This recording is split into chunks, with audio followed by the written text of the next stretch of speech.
श्री सच्चिदानंद सद्गुरु साईनाथ महाराज की जय। श्री आचार्य अमृत लेखावली पेजी नंबर 51 विद्यानगर మార్చ్ 31, 1971। ప్రియమైన సత్యం, ఎట్లా కాలక్షేపం చేస్తున్నావు? బాబాను బాగా స్మరిస్తున్నావని తలుస్తాను. ఎటు ఆ ప్రాంతంలో ఉన్నావు కనుక అక్కడి నుంచి మరో చోటుకు బదిలీ అయ్యే లోపల అక్కడి క్షేత్రాలు చూచేయి. మహానంది, బనగానపల్లి, కానాల పూదోట, లింగమూర్తి, అవధూత స్వామి వారి పాదుకలు, శ్రీశైలం, మంత్రాలయం మొదలగునవి. నాకు ఏప్రిల్ 2 నుంచి సెలవులు. మరో 2-3 రోజుల్లో నా యాత్ర ప్రారంభిస్తాను. షిరిడి ముందు పోవాలో తర్వాత పోవాలో నిర్ణయం కాలేదు. అటు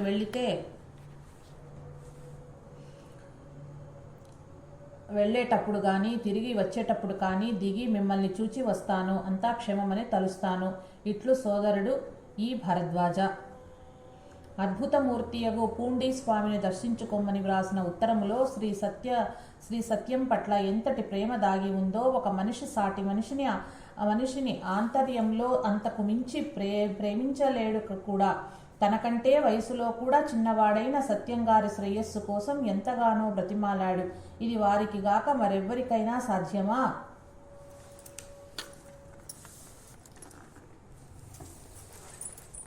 Pundi, May 15th, 1971.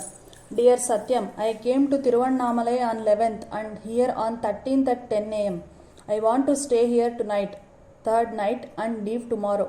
The Swami here is the greatest living saint I had seen so far, and a great sadhu, who also came here for his darshan on 13th, tells me that there is only one more Swami of such greatness as this one.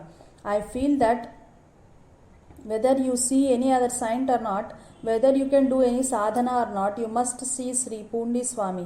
Stay in his presence for 3 or 4 days until your mind overcomes all restlessness and tests the intense peace of his blessings. Take his blessings. See that he drinks the coffee, tea or soda you give him, smokes the cigarette you give, and only then go back. No one should miss Sri Pundi Swami's darshan in his life. It does not matter if one does not see any other saint at all. My wish that you should see him is so strong, since you are one of those whose spiritual benefit I strongly wish for, that money were to be the only obstacle for your coming to Pundi. I will feel blessed to arrange it if you don't have any objection to take. Please do not mistake this an express of my pride or vanity, and do not feel insulted by what I write. Only my eagerness that you should have his darshan makes me write like this. Here is one Telugu knowing gentleman, the closest devotee of Swami, Mr. Subramanyam, who can make arrangements for our meal when we even visit here. You can lodge in mutt here. Please write to me frankly what you feel. If this letter offends you or angers you, please pardon me and forget it. If you don't like to ask me for money, you can take it as a loan and repay it later, but do not miss the darshan. Reply, yours lovingly, E. Bharadwaja. సత్యం గారు బనగానపల్లిలో ఉండగా master గారు చివటమమ్మను తణుకు దగ్గర దర్శించిన విషయాన్ని వ్రాసిన ఉత్తరం. Vidyanagar, October 8, 1973. September 3 నుంచి 14 వరకు ఏలూరులో ఉన్న చివటం అనే గ్రామంలో ఉన్న దిగంబరమైన సాధు అమ్మగారిని సెప్టెంబర్ 2, 1973, 10 మరలా 16 తేదీల్లో ముమ్మూరు దర్శించాను. ఆమె ప్రసాదం భిక్ష తెచ్చుకున్నది లభించినది ముమ్మారు. 3వ మారు నాతో జిల్లెళ్ళమూడి భక్తులు నలుగురు ఆమె దర్శనార్థం వచ్చారు. నేను పువ్వులు పళ్ళు ఇవ్వబోతుంటే ఆమె వింత పద్ధతిని ఆశీర్వదించారు. రోడ్డు మీద ఎదురై దగ్గరకు వెళ్ళగానే నేల మీద సాష్టాంగంగా పడుకుని నా పాదాలను గట్టిగా పట్టుకుని వాటి మీద తల ఉంచి 2-3 నిమిషాలు ఉండి నమస్కరించి లేచారు. ముందు అదిరిపోయాను. సాటి వారి ప్రాణాలు ఎగిరిపోయాయి. ఏలూరు చేరగానే వారంతా నాకు నమస్కారాలు, పూలు పళ్ళు ఇవ్వటం మొదలుపెట్టారు. వీరి గొడవ ఇట్లా ఉన్నా అమ్మ ఆశీస్సులు గొప్పవి. ఇటీవల నేను దర్శించిన మహాత్మురాలు ఆమె దిగంబరత్వము నా భావాన్ని బలపరిచింది. మనం స్త్రీలము కాదు, పురుషులము కాదు, మనలోని ప్రాణానికి అంటే నేనుకు లింగ రూప నామ భేదం లేదు. దేహానికి ఉన్నాయి. దేహం జడం, చైతన్యం యొక్క స్పర్శ చేత నచేతనం అవుతుంది. పాదం వల్ల మేజోడు నిండినట్లు దేహం మనం అన్న ఏమారుపాటుతనానికి కారణం అనే నేను తానై ఉంటే అదే దిగంబరత్వం. మనం అన్న ఏమారుపాటుతనానికి కారణం అనే నేను తానై ఉంటే అదే దిగంబరత్వం. ఇట్లు భరద్వాజ. విద్యానగర్, జూలై 24, 1974. డియర్ సత్యం, ప్రశాంతి నిలయం నుంచి వ్రాసిన జాబులు నేను ఇక్కడకు 22న చేరగానే చూచాను. ఆ పవిత్ర క్షేత్రము దర్శించి గలిగినందులకు సంతోషము. అటు తరువాత స్వామితో ఇంటర్వ్యూ దొరికింది లేనిది తెలియపరుస్తూ మరో జాబు వ్రాస్తావేమో ఇల్లు చేరగానే అని ఎదురు చూచి ఇప్పుడే జాబు రాస్తున్నాను. పర్తి విశేషాలతో త్వరలో జాబు వ్రాయగోరుతాను. దగ్గరలోని బనగానపల్లె, కందిమళ్ళాయపల్లి దర్శించగలిగితే బాగుంటుంది. కందిమళ్ళాయిపల్లె బ్రహ్మం గారి సమాధికి పూజ ప్రదక్షిణలు చేసి అక్కడ 1 గంట సేపు ఆయన కృపను లక్ష్యంగా పెట్టుకుని నామధ్యానం చేసుకునేందుకు చాలా మంచి అవకాశం. పౌర్ణమిలోనూ కార్తీక మాఘ పౌర్ణమి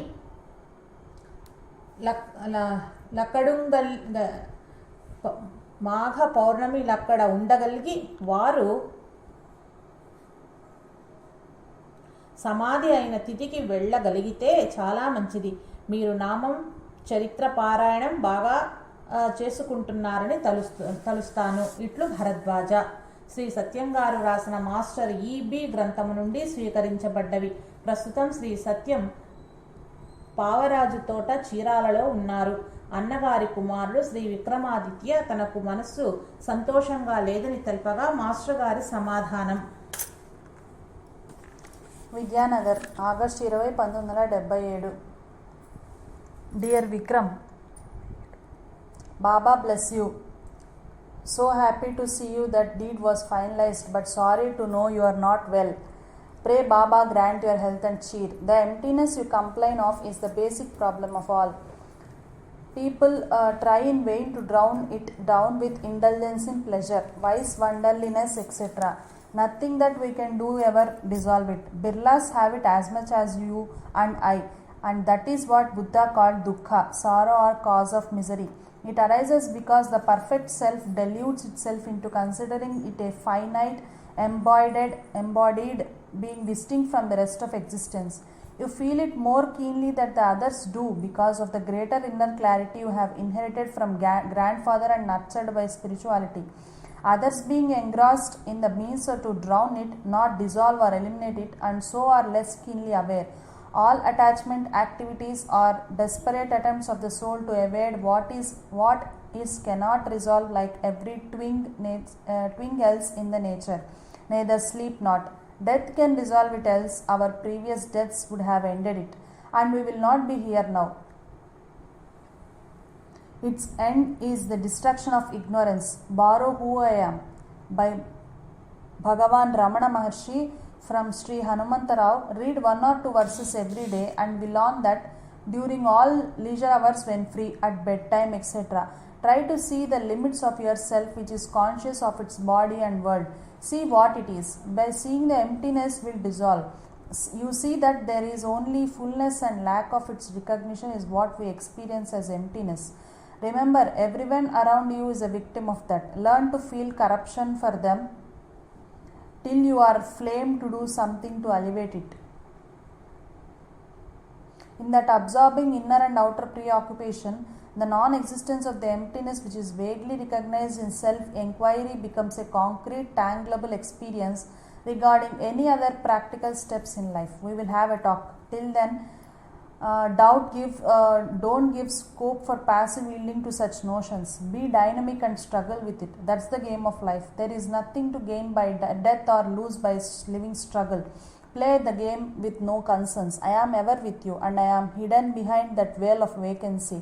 I am that which recognize that in you only fullness can recognize emptiness, just as objects at rest can reveal the movement of moving objects by comparison and contract. ponder on these blessings to all. With blessings, yours ever lovingly, E.B. P.S. An idiot who knows he is such is the wisest. Others are really that. The greatest Zen master defined realization as having no head, be though that, by Baba's grace.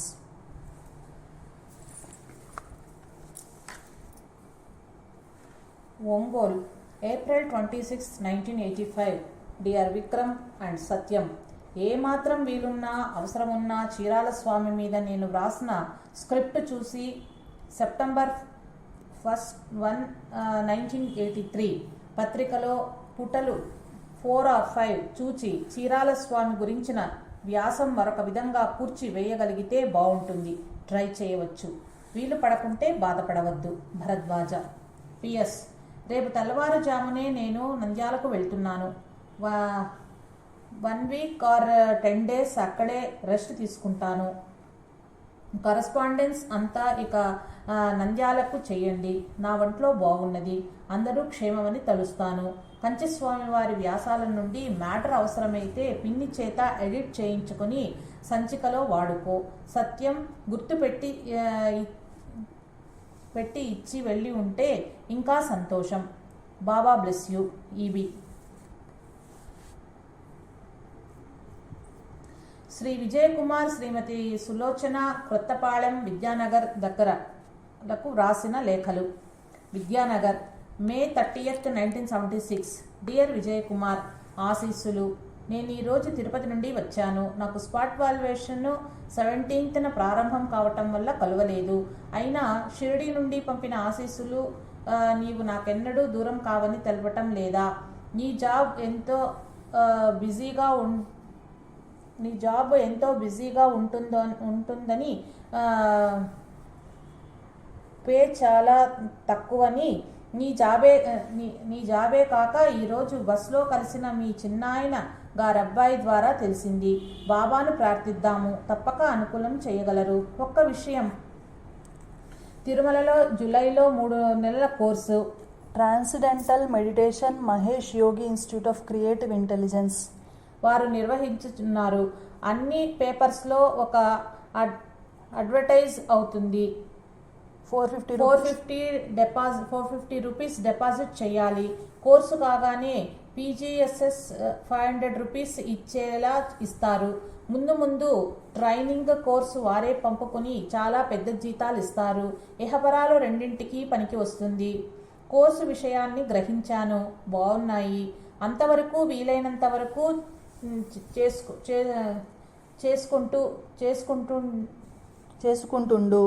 చేసుకుంటుండు. నేనిప్పుడు ఎన్ని రోజులు ఉండేది నిర్ణయం లేదు. కాగానే తెలుపుతాను. ఆ job చూచాక వద్దువు గాని. రామకృష్ణ అందరినీ అడిగినానని చెప్పమన్నారు. మీ అందరి మేలు కోసము ధుని పూజ చేశాను. బాబా దయ మీకెల్లప్పుడూ ఉంది. ఇంతే సంగతులు. ఆశీస్సులతో భరద్వాజ. ఓం సాయి. Tirupati, June 7th, 1977. చిరంజీవి సులోచనకు ఆశీస్సులు. షిరిడిలో వారు గడిపిన తర్వాత ఇప్పుడు నీవు మా ఇంట్లో కాలాన్ని సద్వినియోగం చేసుకునే అవకాశం కలిగింది. బాగా వినియోగించుకోవలసింది. రోజంతా రౌండింగ్స్, సాయి చరిత్ర పారాయణ, జపంలో గడుపు. చరిత్ర పారాయణం మొన్ననే చేశాను కదా అనిపిస్తే నేనిచ్చిన ఒక సత్సంగం డైరీ బైండ్ నోట్ బుక్ లోపల ఉంచి వచ్చాను. అది నీవు అమ్మగారు చదువుకోండి. బాగా యోచనగా చదవాలి. నీవు భోజనం, స్నానం మా ఇంట్లోనే చేసుకో. సాధ్యమైనంత వరకు ఎక్కడికి వెళ్ళకు. టీఎం క్లాసెస్కు తప్ప గుడ్డలు తెచ్చుకోలేదు కనుక అమ్మగారి దగ్గర ఒక చీర తీసుకో. ఏమి చేయాలనిపించని సమయంలో మానసికంగా షిరిడీలో ప్రదక్షిణలతో పోతే బాబా సన్నిధిలో గడుపు. అక్కడే ఉన్నట్లని అనిపించేటంతగా డీప్గా భావన చేయాలి. అమ్మగారికి, పాపకు ఆశీస్సులు. ఈ విషయం ఈ విషయాలు వ్రాయటం ఈ జాబులో ఉద్దేశం. సరోజ గనుక వస్తే తన గొడవలు చెప్పనివ్వవద్దు. ఊరికే పలకరించినా మళ్ళీ వెంటనే లోపలికొచ్చేసి కూర్చో. అడిగితే మా ఇంట్లో అలవాటది అని చెప్పు. ఎక్కడున్నా మీ నాయనగారు ఇష్టపడే నియమాలను అలవాట్లను పాటించటం నీ ధర్మం. బావ అలా చేస్తేనే మెచ్చుతాడు. అమ్మగారు పాప మందులు వేసుకోవలసిన విషయం గుర్తు చెయ్యి. ఆశీస్సులతో భరద్వాజ. చిరంజీవులకు సెప్టెంబర్ 4, 1988. శుభాశీస్సులు. అందరం క్షేమము. నీ జాబు చేరినది. నేడు సమాజంలో నీవు వ్రాసిన క్షోభలు అట్మాస్ఫియర్ పొల్యూషన్ లాగా యూనివర్సల్ అయ్యాయి. అవి గురుచరిత్ర చెప్పినట్లు సాధకులకు ఎంతో మేలు చేస్తాయి. కొద్దిపాటి యత్నంతోనే ఆధ్యాత్మిక ఫలితం ఎక్కువ లభిస్తుంది. ఇదొక తపస్సు. చిరంజీవి సౌభాగ్యవతి సులోచనకు, పిల్లలకు, పద్మజ అచటి సహా ఉద్యోగులకు శుభాశిస్సులు. అమ్మగారికి వెంకటగిరి డాక్టర్ అమ్మ చికిత్స చేస్తున్నారు. నేను 16 నుండి నెలాఖరు వరకు ఊరిలో ఉంటాను. శ్రీ సాయి మీ అందరికీ సకల శుభాలు అనుగ్రహించాలని ప్రార్థిస్తున్నాను. ఆశీస్సులతో భరద్వాజ. ఫిబ్రవరి 26, 1979. Dear Chiranjeevi Sulochana, Baba bless you. నీ జాబు చేరినది. నీ ఆవేదన అర్థమయ్యి నవ్వు వచ్చింది. నిన్ననే మీ అమ్మ చెల్లెలు శివరాత్రికి వస్తే సెంటర్ వాళ్ళు నిన్నక్కడే ఉండమన్నారని స్మాల్ స్కేల్ ఇండస్ట్రీస్ అనే ప్రాబ్లం చెప్పాను. నిన్ను వెంటనే రప్పించకపోవటానికి కారణాలున్నాయి. మొన్న నాయన మాట్లాడుతూ ఒక అయ్య చేతిలో పెట్టాలి, కనీసం 20-25 వేల అన్నా కావాలి అంటున్నాడు. అప్పుడు నేను దాని గురించి ఆలోచించవలసి వస్తుంది. నీకాలోచన అనవసరంగా పెట్టటం కదా. ఇంకా నీకు ఇక్కడికొచ్చిన శాంతి దక్కనివ్వరని ఆలోచిస్తున్నాను. అక్కడ శాంతిగా సాధన చేస్తూ బాబా సేవ చేస్తూ వస్తూ పోతూ ఉంటే ఎక్కువగా శాంతిగా ఉంటుందని యోచన. నీవు మా ఇంట్లో ఉండటం, నీకు అన్నం పెట్టడం సమస్య కాదు. అలా జరిగితే కూడా మీ వాళ్లను లోకం వదలదు. ఆ తాకడికి తట్టుకోలేక నీకు ఒత్తిడి తెస్తారు. వీటిని గురించి ఆలోచించటం దండగా. ఈ ఆలోచన కొని తెచ్చుకోవటం ఎందుకు? బాబా ప్రేయర్లో ఉంటుంటే ఆయన నీకు శ్రేయస్కరమైన రీతిన పరిస్థితులను ఏర్పరిచి దాన్ని సుగమనం చేస్తారు. కానీ ఇక్కడికి వస్తే నీ ఇంట్లో వారు యోచన పెడతారు. సబూరితో నిష్ఠతో నేను చూస్తూనే ఉన్నాను. నేను అనుకున్నది మార్చి 2 or 3rd వీక్లో రప్పిస్తే ఏప్రిల్ 7th కాలేజీ క్లోజ్ చేసేదాకా నిన్ను ఉంచవచ్చునని. సెలవులకు నేను తిరుపతి, హైదరాబాద్ వెళ్తూ ఉండేటప్పుడు నిన్ను మరలా పంపితే నా ఆబ్సెన్స్ ఫీల్ అవ్వకుండా ఉంటావని. అయినా మరలా యోచించి ఇంతకంటే కన్వీనియంట్ విధానం యోచిస్తాను. నాకు కూడా సాయి కుటుంబమంతా ఒకే కుటుంబంగా ఒకే చోట ఉండాలని ఉంటుంది. కాకుంటే ఆధ్యాత్మిక శ్రేయస్సు దృష్ట్యా పూర్వకర్మ ఎఫెక్ట్స్ వర్కౌట్ అవ్వాలని ఉంటుంది. మీకు మొదటిది బలంగా ఉండి రెండవదాన్ని మర్చిపోతారు. నాకు మొదటి కోరిక నీకు ఆధ్యాత్మికంగా శ్రేయస్కరం కనుక ఇష్టము. లేకుంటే ఈ జగత్తే నిత్యము. అయితే ఇష్టాలు ఎలా ఉంటాయి కనుక రెండవ problem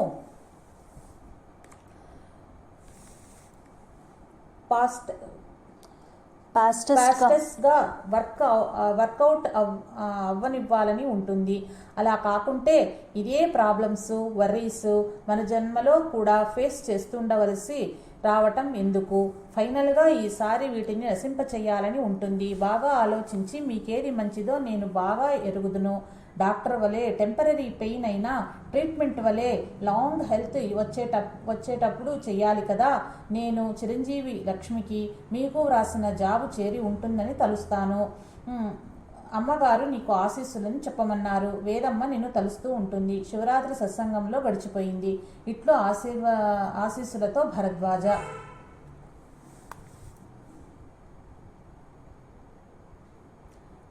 Om Sai. September 25, 1978. Dear Chiranjeevi Sulochana, ఆశీస్సులు. జాబు చేరినది. 21న అమ్మగారు వేదవతి, సత్యం, రుక్మిణి దాము వాళ్ళ అమ్మగారు షిరిడీకి వెళ్ళారు. నేను ఈరోజో రేపో మెడ్రాస్ వెళ్ళి 3-4 తేదీలలో షిరిడీకి బయలుదేరదామని సంకల్పము. బాబా దయలా ఉన్నదో నీవు మాత్రం అమ్మగారితో వెళ్ళనందుకు దిగులు పడవద్దు. బాబా కూడా తన తల్లికి తనెంత సేవ చేశారో చదివావు కదా, అలానే రామేశ్వరం ఇంటి వద్దకు వస్తుంది అని ఒక భక్తునితో చెప్పారు కదా, కనుక నీవు చేస్తున్న సేవ బాబాకు చాలా ప్రీతికరమే.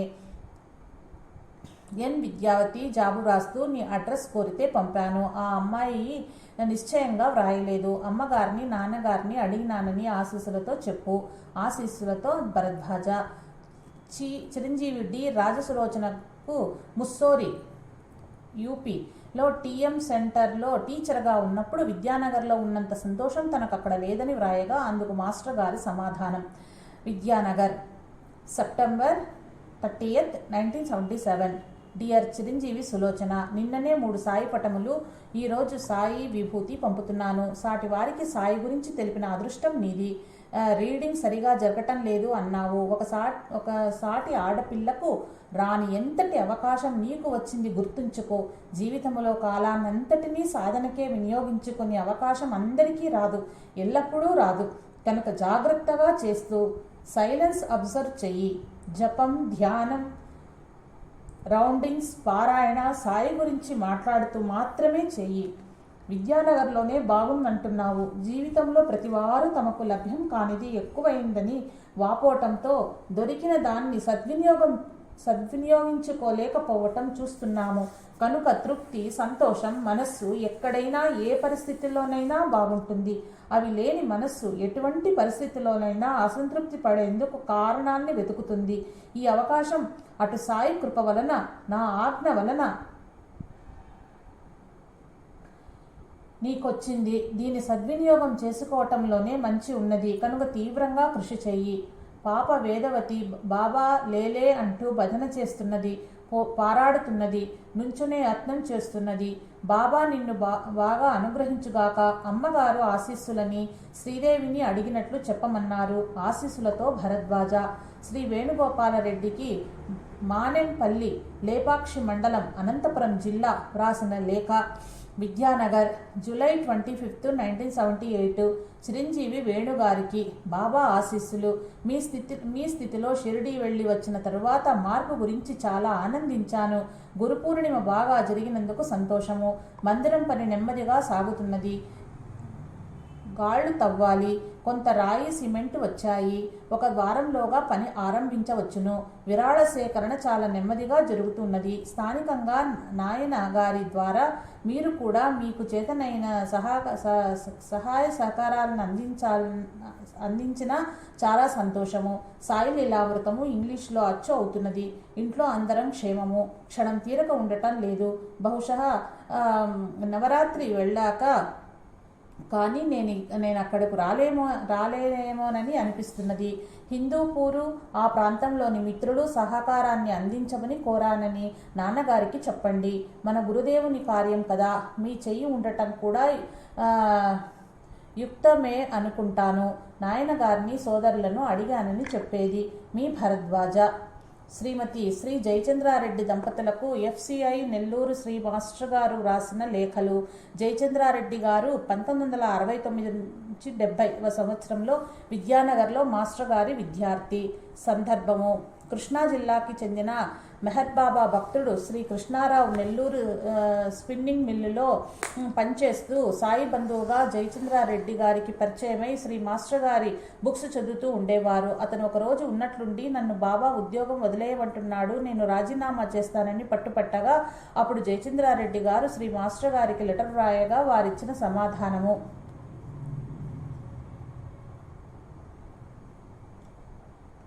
ఓం శ్రీ సాయి, ఒంగోల్, June 3rd, 1983. సాయి ఆశీస్సులు. జాబు చూచాను. ఆ మిత్రునకు ఈ జాబు చూపించు. సాయి డైరెక్ట్ గైడెన్స్ అంత సులువు కాదు. ఆయన నా శిష్యుడు అని ఎవరిని అనలేదు. వేణుగోపాల్ను కూడా తన వృత్తి అయిన వ్యవసాయాన్ని వీడి నిరంతర ధ్యానములో ఉండవద్దని చెప్పి రోజుకు 6 గంటలు మాత్రం ధ్యానించమన్నారు. అది కూడా డైరెక్ట్గా సాయియే చెప్పారు. ఆవేశంలో త్వరపడి లౌకిక జీవనాన్ని విడిస్తే తప్పు. అది స్వతంత్రించినట్లే అవుతుంది. అడవివాడుగా గురువు చెప్పిన దారిని లెక్క చెయ్యకుండా మొదటి సాయి అడవిలోకి వెళ్ళినట్లు నీ మిత్రుడు తమకు తెలియగానే సబ్ కాన్షియస్ ఇన్ఫ్లుయెన్స్ వలన మెహర్ను అనుకరిస్తున్నారేమో. ఫకీరైన సాయి కూడా తాను భిక్ష చేస్తున్నందుకు పూల మొక్కలు మలిపించే లౌకిక ధర్మం చేశాడు. సాయి స్వయంగా చెప్పినదే, స్వతంత్రించి ఏమి చేసినా ఆయన అనుగ్రహాన్ని అహంకారంతో మీరన్నట్లవుతుంది. నేను బంధాలు వీడలేక ప్రపంచంలో ఉండటం లేదు. ఆయన చెప్పేదాకా కదలకూడదన్న నియమమే. మా ఇంటికి వెళ్ళమని సాయి చెప్పటంలో మీ సలహాను కూడా పాటించమనే అర్థము. నిన్ను నిమిత్రమాత్రుని నేను చేసుకుని ఆయనను తన చెంతకు లాగుచున్నాడు కనుకనే ఆయన సుపీరియర్ ఆఫీసర్ ద్వారా కూడా అదే చెప్పించారు. అన్న పానీయాలకు ఆహ్వానిస్తే దాన్ని శుభసూచకంగా స్వీకరించాలే కానీ దాన్ని తృణీకరించకూడదు అన్నారు సాయి. సుపీరియర్ ఆఫీసర్ చేసిన అట్లాంటి ఆఫర్ తర్వాత తనకు అవసరం లేకుంటే తన సంపాదనకు నీవు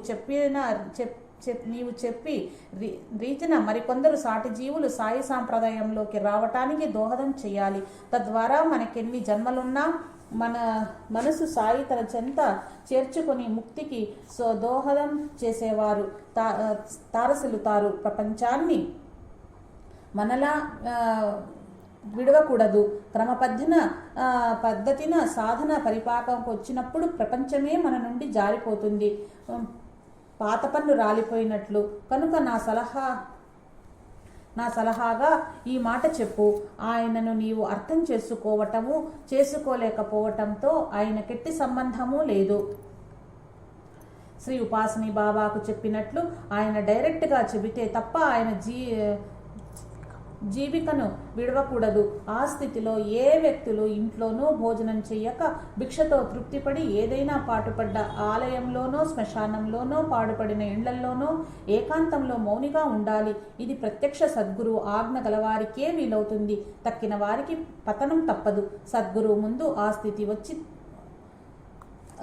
స్థితి వచ్చి తరువాత ఆ మాట చెబుతారు.